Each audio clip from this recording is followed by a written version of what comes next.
ago, I decided to write on my notebook. I was writing about how things were going, how life was at the moment, and how I was feeling. So I actually want to read it and see what I wrote, and then I want to make a note for myself again. This was on April 21st, so this might come out a little later. April 21st, 2024. I said, "Dear future Eunice." This is the first time we post on social media with my voice on in a story, and second month where we're posting on a regular. We have gotten a couple sweet messages where a lovely girl with kidney failure is happy that I'm back into social media. That's because I stopped for a moment. I stopped for like 4 years or so. Yeah, because I started doing social media in 2018, and then in 2019 I stopped. And then I came back last year. I want to learn how to dedicate my time with social media this time. It feels good to be around people who understand you. I've been fighting myself. I feel like I constantly need to hide my health condition because either people judge or feel sorry for you, thinking you don't have enough skill to do things, or simply don't understand your health condition. Here's to next year, same time today. Who am I? What lessons have I learned this past year? What broke me? I feel like I need to answer these questions that I was asking myself. It seems like I answered them on the letter to myself, but I'll answer them again this year. I'm Eunice, the little girl who had to grow up so quickly, but I learned to love very deeply. From around September 22 to now, I've slowly learned to put myself first, to get away from toxic stuff, and that I can simply not fix everything. The things that broke me very, very deeply was people's actions not aligning with their words, feeling like I was constantly defending people, but at the same time, feeling like no one was defending me. Eunice, we all have experienced so much pain this past year, but let me tell you how powerful you are. You're coming back stronger than ever. It was such a traumatic experience that for the first time ever, what made you lose yourself didn't involve your health. Well, parts of it did because of the amount of mental stress you were in made you relapse, but it was not your actual kidney failure. It was the stress. But even though what you went through, you will learn to focus on yourself, not everyone else's opinion. To be powerful, feel pretty, and get mentally and physically strong again. Oh, that touched me. You will also learn new things about yourself, things like how deeply and terrorizing your intrusive thoughts will become.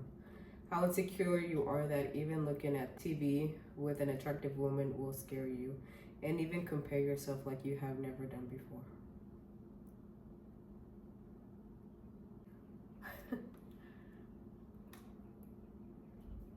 All because your brain is telling you you're not enough due to the trauma you are going through.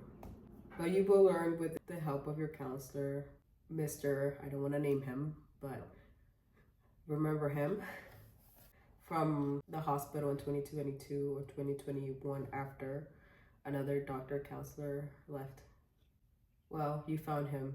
After many counselors not being able to help, you, Eunice, found him again. And with the help of him, you will learn to say fuck it all, and fly like a plane.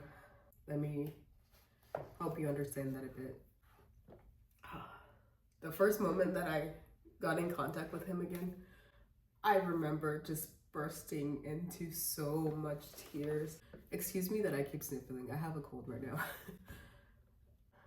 Bursting into tears with so much pain, screaming.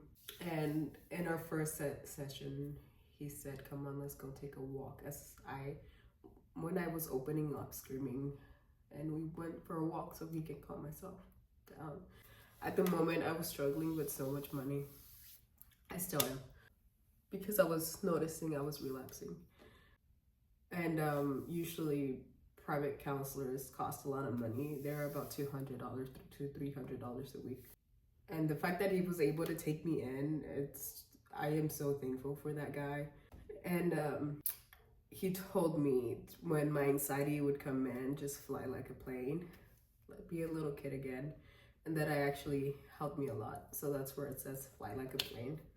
Back to what I wrote. You will also learn that not only is that you compare yourself because of your self-esteem, but also because you're attracted to them as a woman. Slowly you're becoming okay to being attracted to women, and somehow this is giving you confidence within yourself. Feminine confidence within yourself. You can see how you can attract people's focus again. You're getting your attractiveness again. As of right now, you're about to come out to my boyfriend.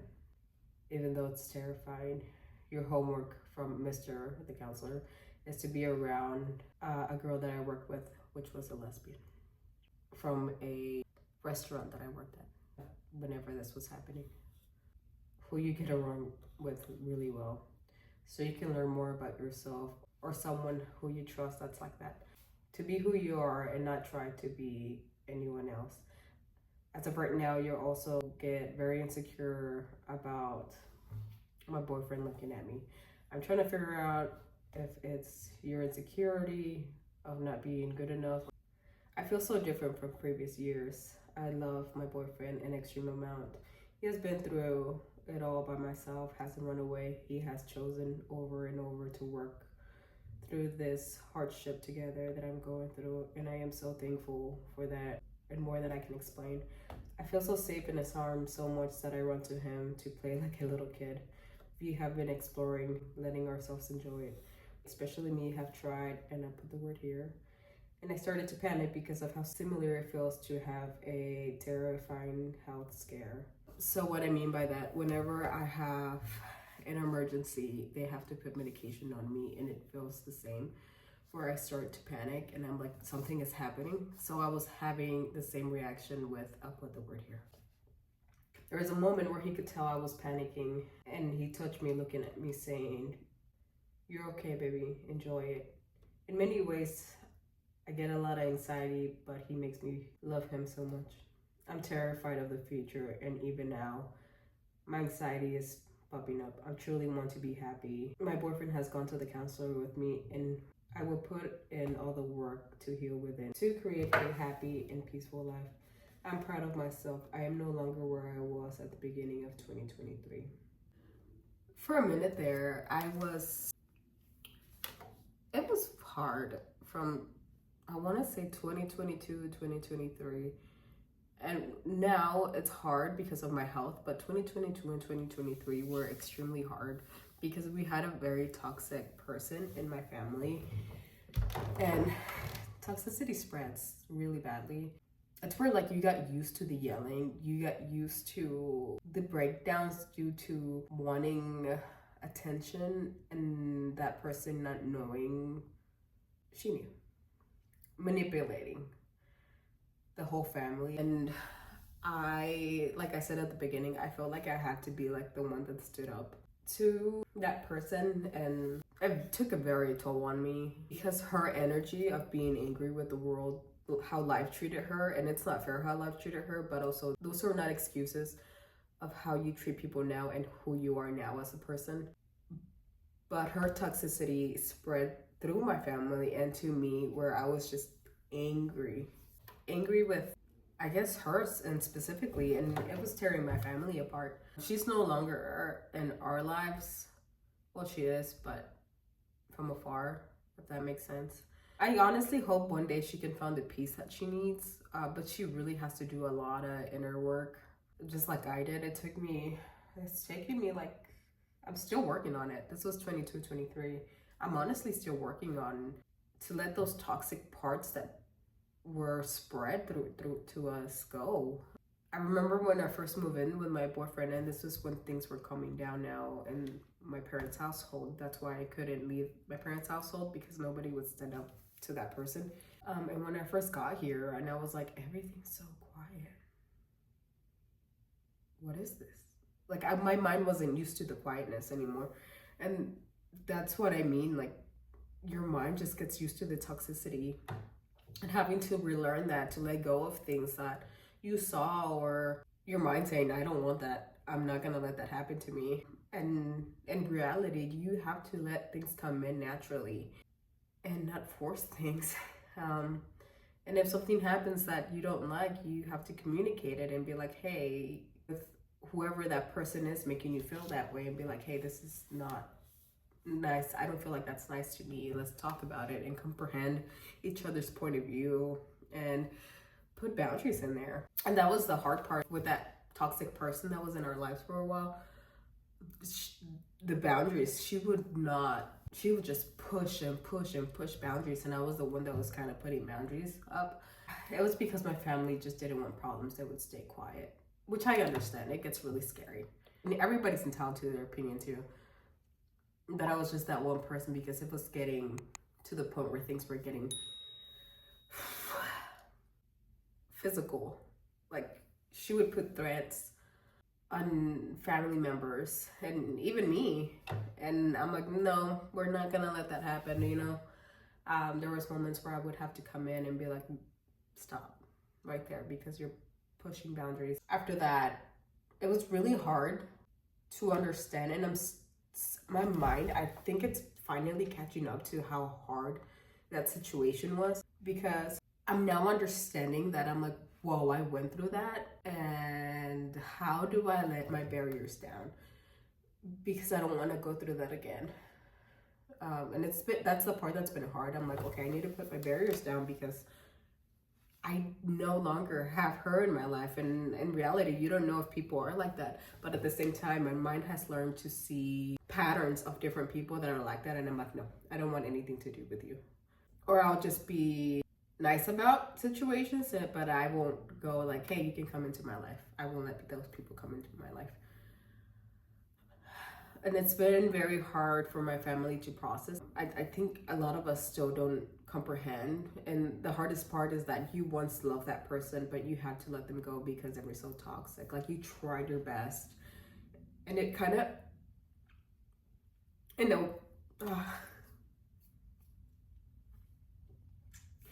a way, kind of feels like you're breaking up with them.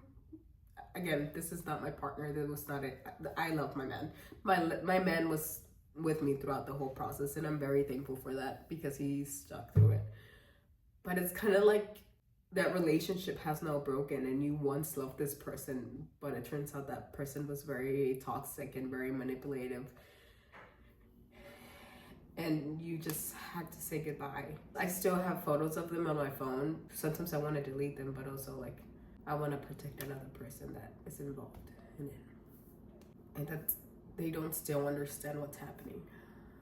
And I want to be able to be like, hey, I still have this, and this is yours one day, even though I no longer want them. And at times I miss them. Sometimes I have dreams where we're like talking it out, and she has grown up from the situation, but in reality, that's not it.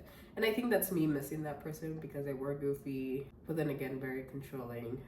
She wanted everything to be her way, yelling constantly, and you don't need that. It's putting more stress than you need.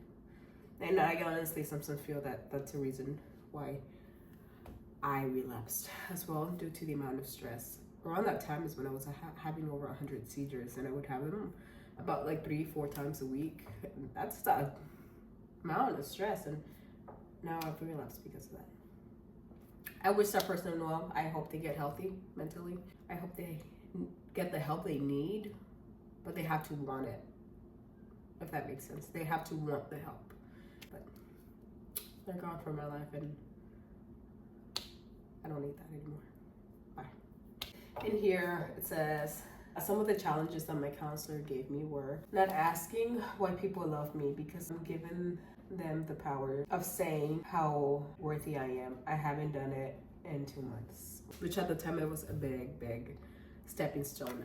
I would constantly like ask for my worth and be like, hey, why do you love me? Why am I being loved? What's the reason? Like, I would self-deprecate so much, and I honestly just hated myself. That's how strong being in toxic places makes you. I no longer do that, by the way. I'm very proud of myself. Here and there, I just ask, hold me, please. I need a moment to breathe, especially with my health right now. To know that I am in my boyfriend's future now, aka if he has something from his past, tell myself I am here now, not then. Because I would compare myself to his past and ask, well, why are you not with them and me here being a wreck? And that became very toxic again because I was comparing myself. And I had to relearn to think, I'm like, hey, he's with me now. His past is his past, you know? And we all have a past, we come with a past. And that I need to be okay with change and new things that I want to enjoy. I was so stuck in my brain. Even my mom says that there's a photo, and I'll put it here, that the light in my eyes had completely gone away. And in this photo that she took, she's like, that's the first time I see light in your eyes again. For a moment there, I thought I was losing you completely from my mental state. There's 3 ways that life changes you, and I'll put them up here. And I unfortunately had to go through the hard way. And I was scared of trying the new things because I'm like, I'm not worth it. I can't do it. I've been failing at everything that I have. And I still struggle with this to this day, where I'm like, can I do this? Even with social media, because like I said, I want to focus on social media due to my health. It's a little more flexible. And I still ask myself, like, can I do this? Am I able to do this? Especially now that I'm sick. But we're doing it, right? The first step is to post and have things to talk about. So we're doing it. And I actually really do enjoy it. And personal challenge I want to work on. Oh, I said I want to move in with him, and hopefully next year when I'm reading this, I have moved in. We've moved in. I wanted to jump rope with skills. So at the time I was learning to jump rope with like skills and stuff, but I had to stop due to my health problem. Once I can, I'm getting into it again. I still want to do that. My body's stronger. That one hurts. Or if I look at it the positive way, I'm fighting it. I'm fighting my health condition, right? I'm fighting my relapse. So I'm strong. I'm still strong. I'm here years later of being sick, 21 years of being sick, and I'm still able to fight my health condition. So we're strong, right? If we look at it that way. I wanted to get into skating. So I was learning how to skate, and I actually put a funny video here where I fell down. Then, well, my health happened, but I want to do that. Once I get stable again, those are my goals. I want to be able to welcome people that understand me and I understand them, and learning how to cope with hardships in life due to health conditions, mental health, physical health, and all of the above. Because I think that's very important, to find a group of people who understands you and know that there's people out there just like you, and being able to help in some way within each other. And that's going to be more powerful, because hopefully there isn't change where the medical side and the patient side get together and work as a team. Not that we're constantly just hurting each other, you know what I mean? The understanding of each other's side and just work together. That's what I want by doing videos. And my last one was enjoying present moments with my loved ones and myself. And that's it. So I remember there was this one day, I was here already, but my boyfriend had left to go to work. And I decided to put a mask on myself, like those masks that help your skin. Sorry, it's just hard to talk about, but I ordered some food. It was Wingstop. And I was just enjoying eating, and I have a photo and I'll put it up here. And I put on a show that was comical. For the first time, I actually laughed. I was able to laugh with myself and enjoy myself. And that took 2 years to do it. And I do spend more time with my family now that I'm up here. I try my best to give them time as well. And it's even more personal now because I don't live there. I actually make time for them and to hear them out and to help in a way that I can.